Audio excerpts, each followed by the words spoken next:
इसीलिए पिछली बार कई लोग नाराज हो गए जब मैंने कहा हम हिंदू नहीं, हम मुस्लिम नहीं, हम सिख नहीं, हम ईसाई नहीं।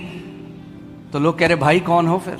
That's why some people got offended last time when we said we are not Hindu, Muslim, Sikh, Isai. They said, who are you? जितनों ने As प्रभु many. यीशु मसीह को ग्रहण किया, उसने उन्हें परमेश्वर की संतान होने का अधिकार दिया। As many as received the Lord Jesus, He gave them the authority to be called the children of the living God.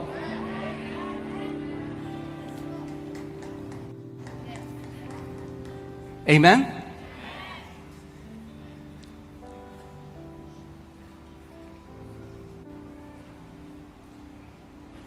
So man has been trying to make a coat from the fig leaves from the garden. तो मनुष्य तो प्रयास करता आ रहा है अदन के बगीचे के समय से अपने लिए पत्तों को लेकर ढांपने के कपड़े बनाने। But let's see what God did. Now put that scripture. मगर अब और यहोवा परमेश्वर ने आदम और उसकी पत्नी के लिए चमड़े के अंग रखे बनाकर उनको पहना दिए। Now God clothed them. That means he did not receive the clothing that they had made for themselves. परमेश्वर ने उनको कपड़े बना करके दिए। परमेश्वर ने वो कपड़े ग्रहण नहीं किए जो उन्होंने बनाए थे अपने लिए। ठीक है, हल्के हल्के चलेंगे। राइचियसनेस को आपको सीखना है, ये सबसे इंपॉर्टेंट टीचिंग है। This is the most important teaching. Because this teaching will empower you to reign on this earth. क्योंकि ये शिक्षा आपको प्रबल करेगी, सशक्त करेगी पृथ्वी पर राज्य करने के लिए। Okay? Let's go to Matthew chapter 22. Jesus is telling us about a parable. मत्ती 22 यीशु एक दृष्टांत बता रहे हैं।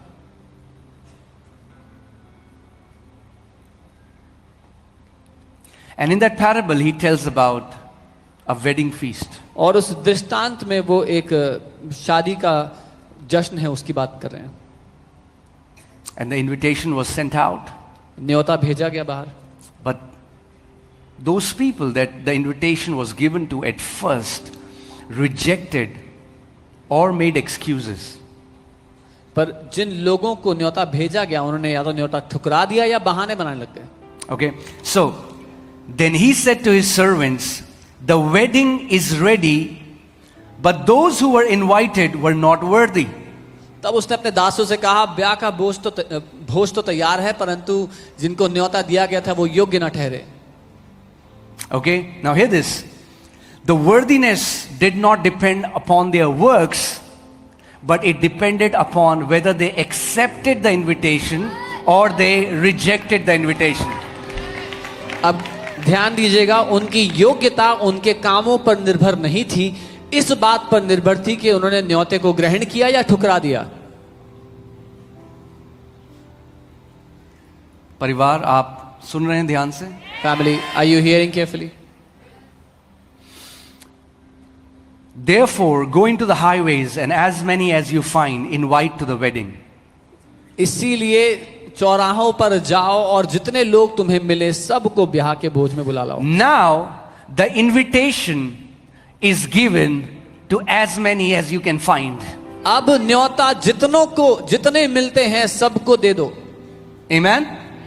The gospel invitation is invite as many as you can find. सुसमाचार का जो न्योता है वो उतनों के लिए है, जितने आपको मिले उनको न्योता दो। All right? So those servants went out into the highways and gathered together all whom they found, both bad and good. तो उन सब दासों ने सड़कों पर जाकर क्या बुरे क्या भले जितने मिले सबको न्योता दे दिया। Invitation is for both bad and good. न्योता सभी के लिए है, चाहे भले हों चाहे बुरे हों।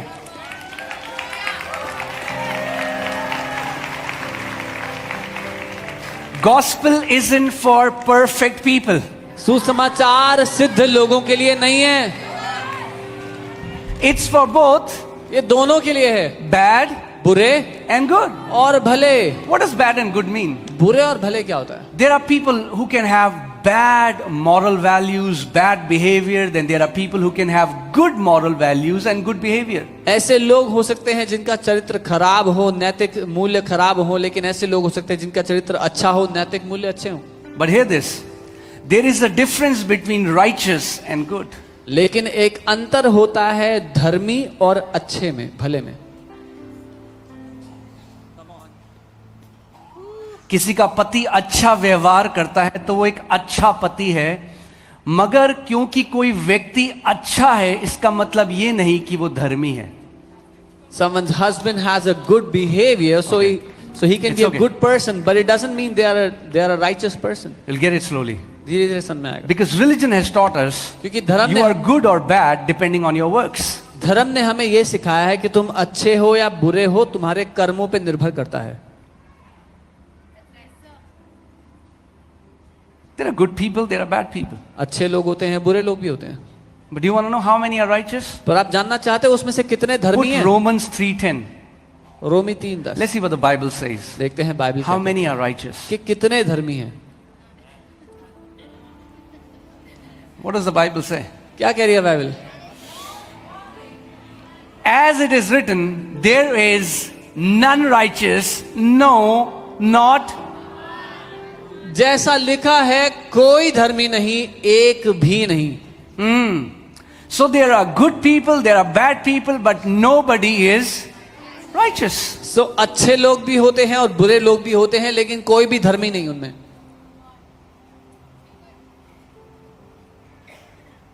And अच्छे लोग स्वर्ग नहीं जाएंगे. And good people don't go to heaven. Righteous will go to heaven. धर्मी लोग स्वर्ग जाएंगे। जो लोग आज पहली बार आए हैं उन्हें लग रहा होगा ये क्या है. The people that have you come need here to go first. back and hear the series. आपको वापस जाकर पूरी सीरीज को सुनने की आवश्यकता है। Okay. Though if you seek, you will find. अगर ढूंढोगे तो पाओगे। जो सत्य को ढूंढने वाला है वो सत्य को पालेगा. He who will seek after the truth will find the truth. जो रीति रिवाजों में खुश है वो रीति रिवाजों में खुश रहेगा. He who is satisfied with traditions will stay in traditions. You will have to find the truth. आपको सत्य को तलाशना पड़ेगा। So we are doing a series on righteousness. हम धार्मिकता पे Righteousness series कर को रहे हैं। हिंदी में कहते हैं धार्मिकता. Okay. It is called righteous धार्मिकता in And हिंदी। righteousness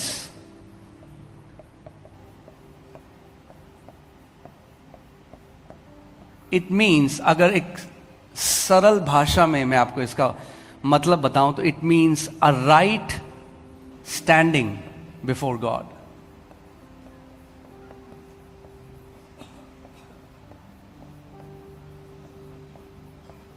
धार्मिकता का साधारण अर्थ यह है परमेश्वर के सामने एक सही स्थान। जैसे ही पाप आया The mo- आदम ने वो राइट स्टैंडिंग खो दी और अब उसके अंदर डर आ गया. The moment sin entered, Adam lost that right standing and now he had fear.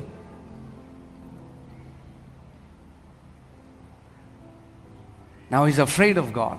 अब वो डरता है परमेश्वर से।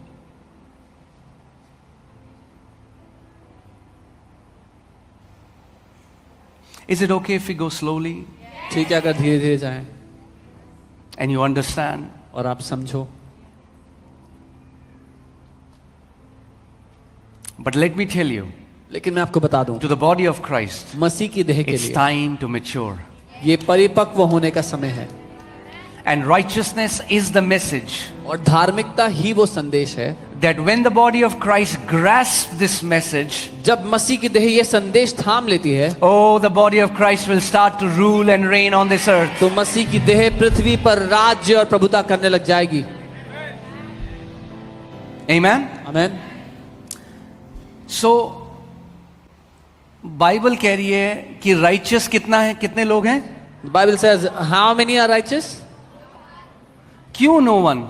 Why no one? क्योंकि परमेश्वर का स्टैंडर्ड परफेक्शन है. क्या Because- है? Perfection. God's standard is perfection. सिद्धता परमेश्वर का स्तर है। याकूब 2:10 मैंने आपको बताया था, अगर व्यवस्था की आपने एक बात तोड़ दी तो आप सारी बातों में दोषी ठहरे. James 2:10, I told you, if you broke one commandment of the law, you are guilty before the entire law. And there is no human being और कोई भी ऐसा मनुष्य नहीं that has never made a mistake, जिसने आज तक कभी भी कोई गलती ना की हो, that has never had one wrong thought. जिसको कभी कोई गलत विचार ना आया हो. सो परमेश्वर की नजर में एक भी धर्मी नहीं. So in the eyes of God, not even one is righteous. इसीलिए हमने क्या सीखा पिछले 2 हफ्तों में कि धार्मिकता क्या है? एक क्या है? तोहफा है. So what did we learn? Religion teaches us to earn righteousness, धर्म हमें सिखाता है धार्मिकता कमाने के लिए, which is called self righteousness or man's righteousness, जिसको मनुष्य की धार्मिकता कहा जाता है, and God does not accept it. और परमेश्वर उसको ग्रहण नहीं करता. But Jesus gives you his righteousness. लेकिन यीशु आपको अपनी धार्मिकता देता है. यानी अपना स्थान देता है परमेश्वर के सामने. He gives you his own place to stand before God.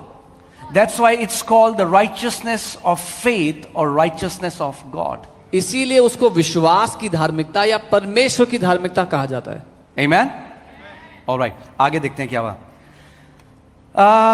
So those servants went out into the highways and gathered together all whom they found, both bad and good. And the wedding hall was filled with guests. But when the king came in to see the guest, he saw a man there who did not have on a wedding garment. तो जब वो दास बाहर गए तो अच्छे बुरे भले सबको अंदर लेकर के आ गए और एक बड़ी भीड़ इकट्ठा हो गई वहां पर विवाह के घर में.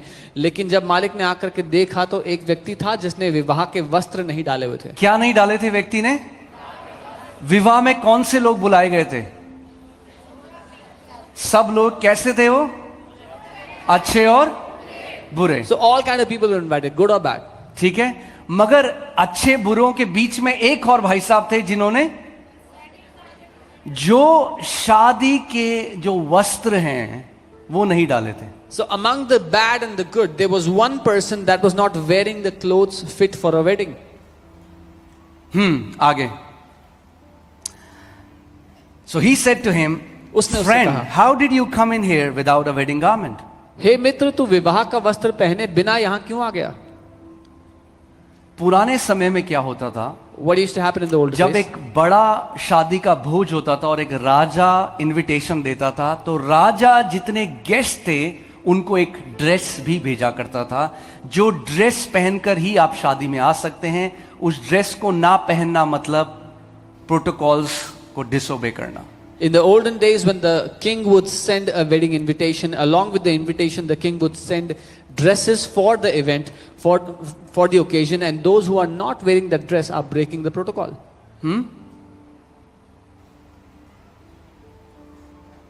तो राजा ने पूछा कि भाई क्यों नहीं आए वो पहन के. The king asked, "Why aren't you wearing those clothes?" He was speechless. वो उसका मुंह बंद हो गया. Then the king sent to the servants, तब उस राजा ने सेवकों से कहा, bind him hand and foot, take him away and cast him into outer darkness. There will be weeping and gnashing of teeth. उसने कहा उसके हाथ पांव बांध कर उसे बाहर अंधियारे में डाल दो, वहां रोना और दांत पीसना होगा. How many people were thrown out of the wedding? कितने लोग फेंके गए शादी से बाहर? One. एक. Not the bad ones. बुरे वाले नहीं. The one who was not wearing the wedding garment. वो एक जिसने शादी के वस्त्र नहीं डाले हुए थे.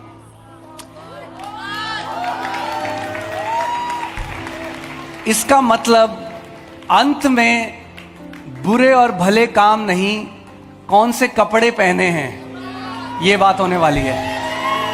That means in the end, it's not going to be about what works you did, good or bad, but what clothes you're wearing, that's going to decide. Amen? अगर कपड़े खुद के पहन के चले गए If you wore your own clothes to the wedding, तो accept नहीं किए जाओगे. you will not be accepted. अब ये क्या है खुद के कपड़े? What is this? Your own clothes? Oh, hallelujah. Isaiah 61:10.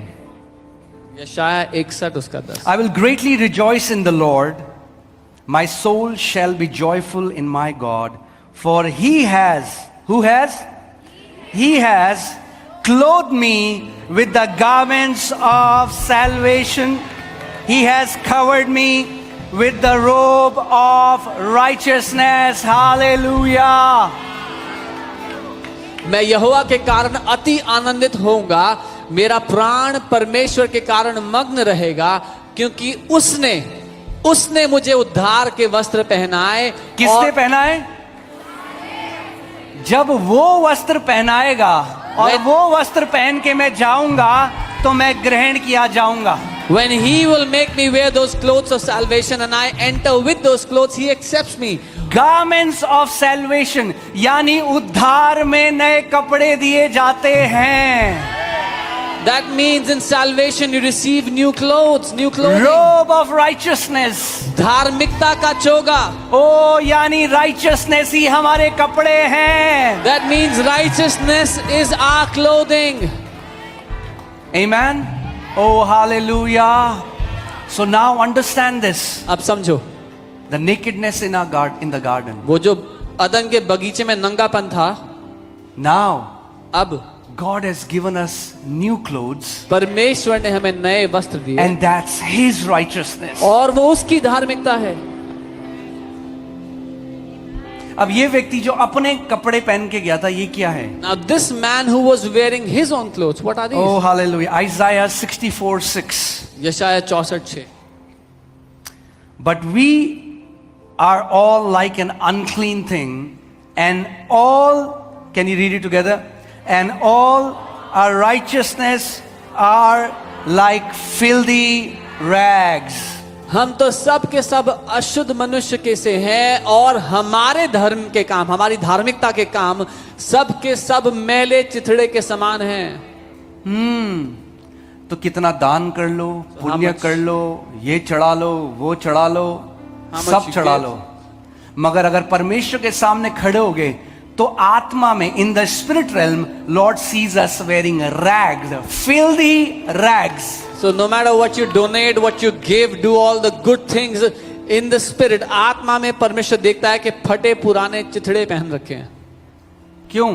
क्योंकि एक दिन आप चढ़ा लोगे चढ़ावे, Because one day you will offer offerings. हाँ, मगर उन 10 करोड़ गलत विचारों का क्या जो आपके अंदर उठते और बैठते? But what will you do of those 10 crore wrong thoughts that वो you think ईर्ष्या, of? The वो jealousy, जलन, the वो envy, व्यभिचार के विचार, वो एक दूसरे से कंपटीशन, वो ये सारी चीजें, the profane thoughts, the competition, all these things.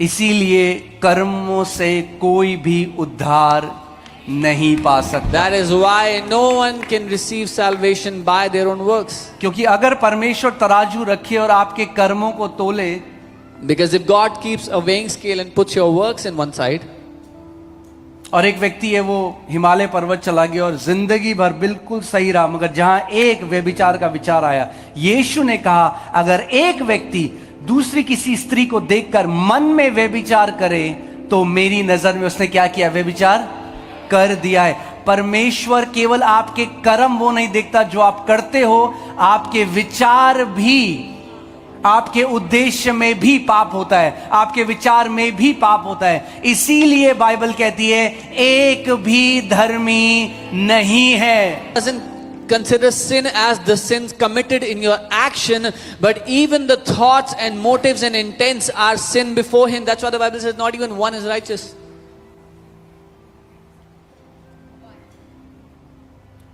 Okay? That's why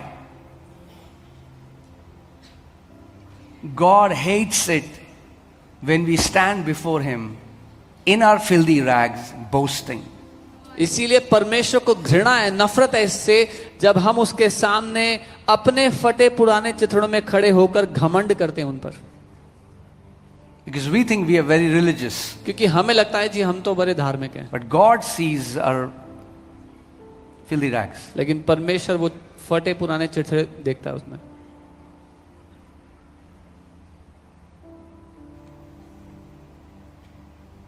क्या सीख रहे हैं हम कुछ?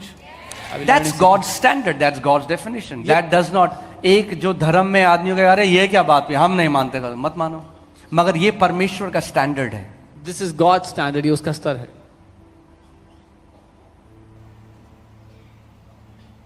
क्योंकि पुराने नियम में जब आप पढ़ते हो, परमेश्वर मिलावट को पसंद, Because when you read in the Old Testament, God doesn't like mixing of clothes, mixing of आप things. किसी के घर खाने पे गए, उन्होंने कहा कि बहुत बढ़िया हमने मटर पनीर आपके लिए बनाया है, You went to someone's house and they said, we've prepared a very good dish for you. बस हमारी घर में एक बिल्ली है, There's a cat in our house. पूरा सही है मटर पनीर, Everything is good. बस उन्हें चढ़ के छोटी सी पॉटी कर दी इसमें. Just that the cat climbed the vessel and खाओगे आप? did a little potty. No. No. Will you eat? No. Why? Why? क्यों? Because little bit of sin क्योंकि थोड़ा सा पाप has destroyed it. पूरा डिस्ट्रॉय कर दिया उसको. The Lord doesn't accept it. परमेश्वर उसको ग्रहण नहीं करता है. Then तो फिर सवाल ये आता है, फिर तो असंभव है. Then the question arises, then it is impossible. तो परमेश्वर कह रहा है बिल्कुल सही बोल रहे हो, God is saying absolutely right. तुम्हारे लिए असंभव है, It is impossible for you. इसीलिए मैं मनुष्य रूप में आऊंगा, That is why I will come as a man. इसीलिए मैं एक कुमारी से जन्म लूंगा, I will be born of a virgin. मैं अपना लहू बहाऊंगा, I will shed my blood. और जो धार्मिकता तुम कभी कर्मों से नहीं पा सकते, वो धार्मिकता में सेत मेत में तुम्हें विश्वास से दूंगा. And that righteousness which you can never earn with your works, I will give it to you for free. इसीलिए ये क्रिश्चियनिटी और ईसाईयत के बारे में नहीं है भैया. That's why this is not about Christianity and religion. आप समझ रहे हो इस बात को? Do you हम understand? जब तक आप धर्म के बंधन से नहीं छूटोगे, Till you don't तो get कहोगे free. हमारा धर्म उस धर्म से बढ़िया है. Till you don't वो get कहेगा free. मेरा धर्म तेरे धर्म से पुराना है, वो कहेगा मेरा धर्म तेरे धर्म से ज्यादा पुराना है. यही लड़ाइयां चलती रहेंगी. You will keep saying my religion is better, another will say my religion is older, and there'll always be fights.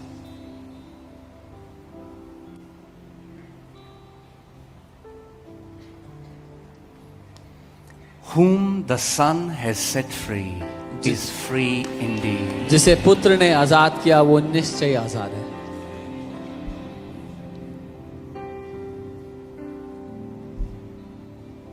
Even धर्म के बंधन से. Even from religious bondage. Amen. And you have no idea how, what the original translation. ठीक है बोल दूं? Well, that's what the Bible says in the Hebrews. That's how it is. मूल इब्रानी भाषा में क्या लिखा है आपको It's कोई not अंदाजा even नहीं. filthy rags. वो फटे पुराने चिथड़े नहीं है. It's menstrual cloth वो जो that women used to use during their periods. जो महिलाएं पीरियड्स में कपड़े इस्तेमाल किया करती थी उसकी बात हो रही है. That's the word. ये वचन वहां पे इस्तेमाल किया. That's how God sees our righteous works. परमेश्वर हमारी खुद की कमाई हुई धार्मिकता के कामों को ऐसा देखता है. Put that in the Passion Translation because that translation catches the real meaning. Passion translation में देखिए वो असली मतलब को दिखाते हैं. We have all become contaminated with sin, हम सब पाप से दूषित हो गए. right?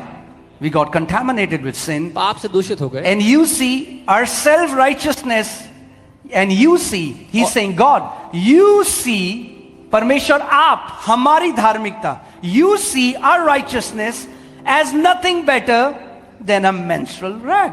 और परमेश्वर आप हमारी धार्मिकता को पीरियड्स में इस्तेमाल किए कपड़े से बढ़कर नहीं देखते. Because in the Old Testament, a woman that was in her periods, it was considered unclean. क्योंकि पुराने नियम के अनुसार व्यवस्था में एक स्त्री जिसको पीरियड्स हो रहे हैं उसको अशुद्ध माना जाता था. So, if the blood would touch her clothes, the clothes would be unclean. अगर लहू उसके कपड़ों को छू लेता तो कपड़े अशुद्ध माने जाते हैं. तो जितने भी वो कपड़े चेंज करेगी, क्योंकि अशुद्धता अंदर से आ रही है, बाहर के कपड़े उसको नहीं चेंज कर सकते.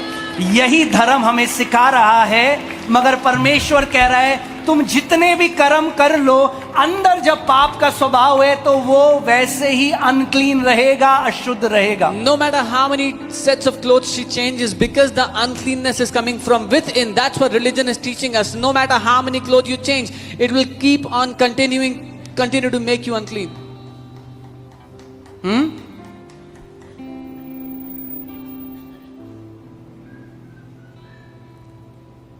That's why Jesus loved sinners, इसीलिए tax collectors, prostitutes. यीशु को प्यार था पापियों से, चुंगी लेने वालों से, वैश्याओं He से. said, I'm a friend of sinners. उसने कहा मैं तो पापियों का दोस्त But हूं. to the self-righteous Pharisees, लेकिन उन घमंडी खुद की कमाई हुई धार्मिकता पर चलने वाले फरीसियों के साथ.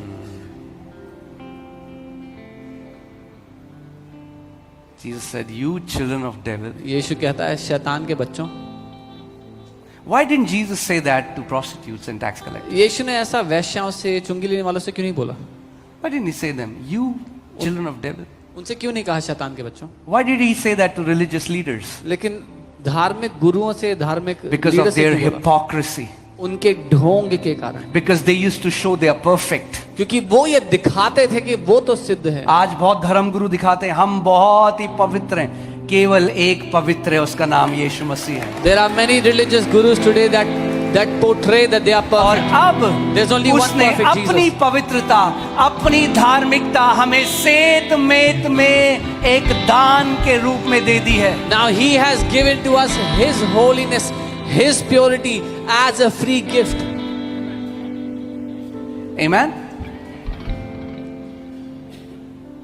Do you know what should be your greatest fear? आपको पता है आपका सबसे बड़ा भय क्या होना चाहिए? Come on, ask your neighbor. What should be पूछो the अपने greatest? पड़ोसी को सबसे बड़ा डर क्या होना चाहिए हमारा? Do you know what is the greatest fear? पता है क्या?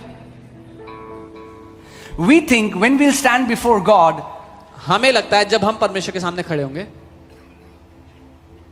He will reject us based on our works. तो हमारे कामों के कारण वो हमें ठुकरा देगा.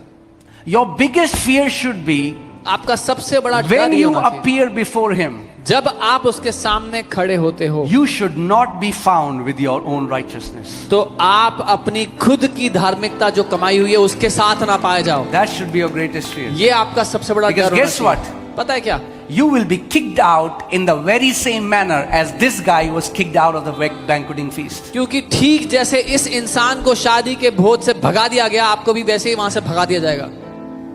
Do you know what is Apostle Paul's prayer? आपको पता है पौल उस की क्या The man प्रार्थना है? who wrote 2/3 of the New Testament. वो इंसान जिसने 2/3 नया नियम लिखा है. Are you ready? तैयार हो? All right.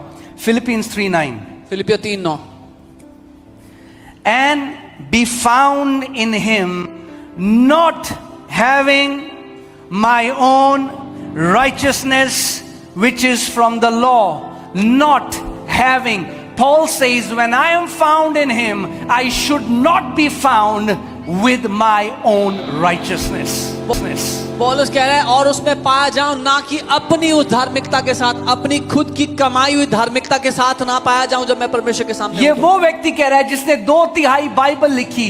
ये वो व्यक्ति है जिसके द्वारा परमेश्वर ने नए नियम की कलीसिया को स्थापित किया. वो बोस्ट नहीं कर रहा, वो घमंड नहीं कर रहा. देखो मैंने 2/3 बाइबल लिखी है. वो कह रहा है जब मैं उसमें पाया जाऊं तो अपनी धार्मिकता में ना पाया जाऊं. This is the man who has written 2/3 of the New Testament. God used him to establish the New Covenant Church, and he says, when I stand before him, may I not be found in my own righteousness. Which is from the law. जो व्यवस्था से है, But that which is through faith in Christ. वरन उस धार्मिकता के साथ जो मसीह पर विश्वास करने के कारण है. Hallelujah. But that which is through faith in Christ, the righteousness which is from God by faith. वरन उस धार्मिकता के साथ जो मसीह पर विश्वास करने के कारण और परमेश्वर की ओर से विश्वास करने पर मिलती है.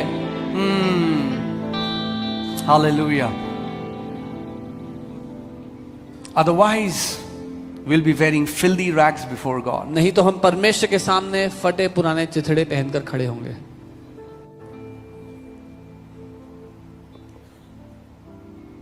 अगर इंसान कर्म से ही मुक्ति पा सकता, इंसान कर्म से ही उद्धार पा सकता, तो फिर एक उद्धारकर्ता की जरूरत नहीं थी.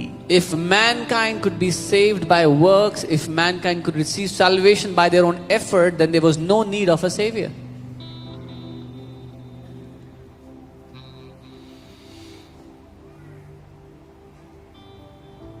Amen.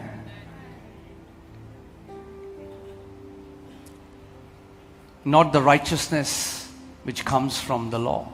वो धार्मिकता नहीं जो व्यवस्था से आती है.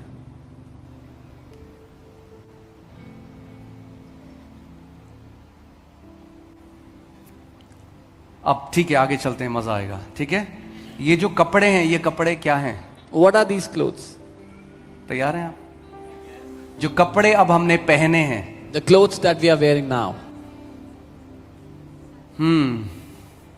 you are not wearing something, you are wearing somebody. आप किसी वस्तु को नहीं पहने हो, अब आप एक व्यक्ति को पहने हो. Amen. I said you are not wearing something, you are wearing somebody. मैंने कहा आपने कोई वस्तु नहीं पहनी, आपने किसी एक व्यक्ति को पहन लिया And है. if you are wearing somebody, और अगर आपने एक व्यक्ति को पहन then लिया, that means whenever people in the spirit realm, the spirits, इसका the मतलब beings, दुनिया when they look at you, they don't look at you, they look at somebody. जब आत्मिक दुनिया में जितने प्राणी हैं, जब वो आपकी ओर देखते हैं तो वो आपको नहीं पाते, वो किसी व्यक्ति को पाते हैं. जब वो आपको देखते हैं तो All right. Galatians 3:27. Let's see from the New Living Translation. गलातियों 3 उसका 27. Amen. And all who have been united with Christ. How many here have been united with Christ? और जितने मसीह के साथ जुड़ गए, यहाँ पर कितने हैं जितने मसीह के साथ जुड़े हैं? कितने मसीह के साथ जुड़े हैं? हाँ, आपका शरीर जुड़ा है आपके सर से? Is your या head कोई ऐसा तो नहीं सर घर पे छोड़कर आया है? is your head connected to your body? Is there anyone who's left their head at home? The Bible says we are the body of Christ. Bible कहती है हम मसीह की देह He हैं. is the head. वो सर है, We are the body. हम देह हैं. We have become one. हम एक हो चुके हैं. Okay? अगर हम एक हो चुके हैं, If we are one, तो बाइबल कह रही है और बाइबल से- तुम में से जितनों ने मसीह में बपतिस्मा लिया है, उन्होंने मसीह को पहन लिया है. and all who have been united with Christ in baptism have put on Hallelujah. Christ. Amen.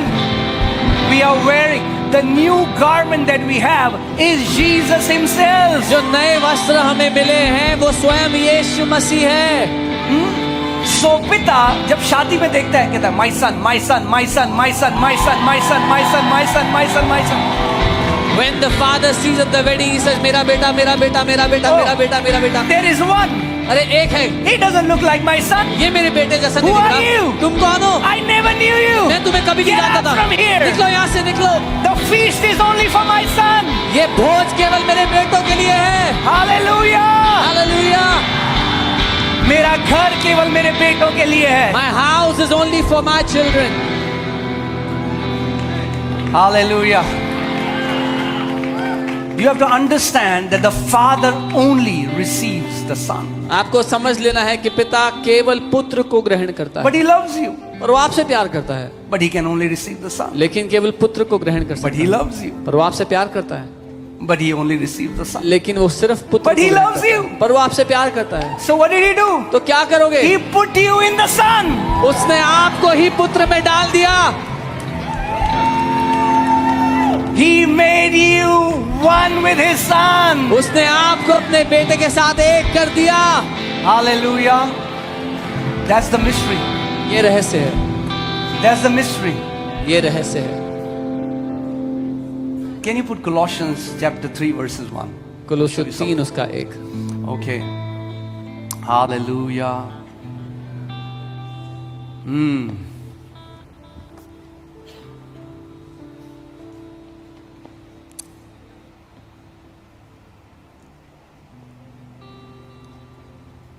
If then you were raised with Christ, what? You were raised with Christ?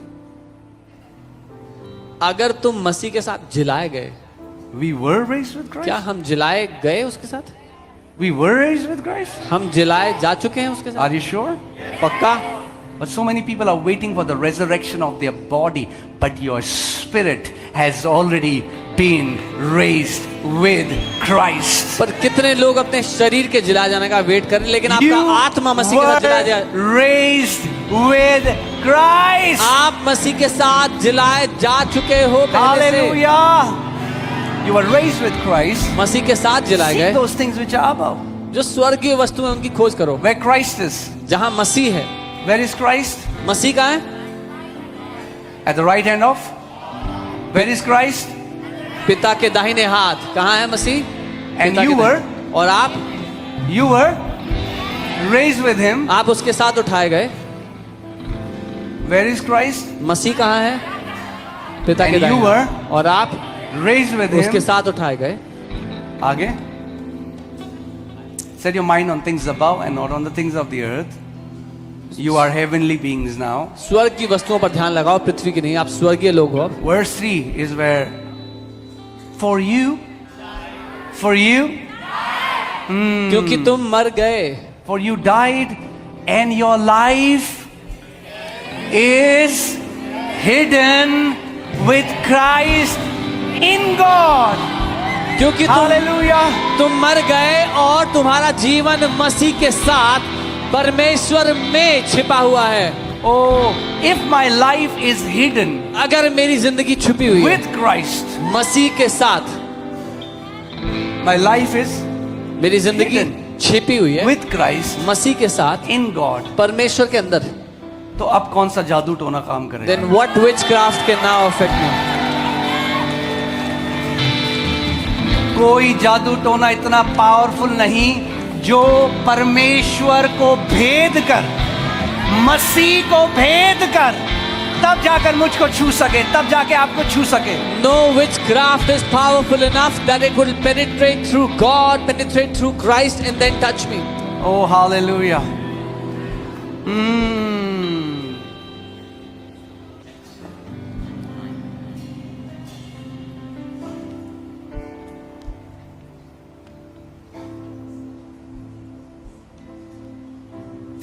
जैसे, ध्यान से सुनना, जैसे आदम की आंखें खुल गई और तब उसने रियलाइज किया कि मैं नंगा हूं, वैसे ही अब आपकी आत्मिक आंखों को खुलना है और आपको जानना है कि अब हम मसीह के द्वारा ढांपे गए हैं। Christ in me, Christ upon me, Christ beneath me, Christ around me, Christ in my front, Christ in my rear. Oh, He has surrounded me from every direction. As Adam's eyes were opened and he realized he was naked, your eyes have to open and you have to realize you're surrounded by Christ. मसीह मेरे बाहर, मेरे ऊपर, मेरे नीचे, मेरे पीछे, मेरे चारों ओर उसने मुझे घेर लिया है। Amen.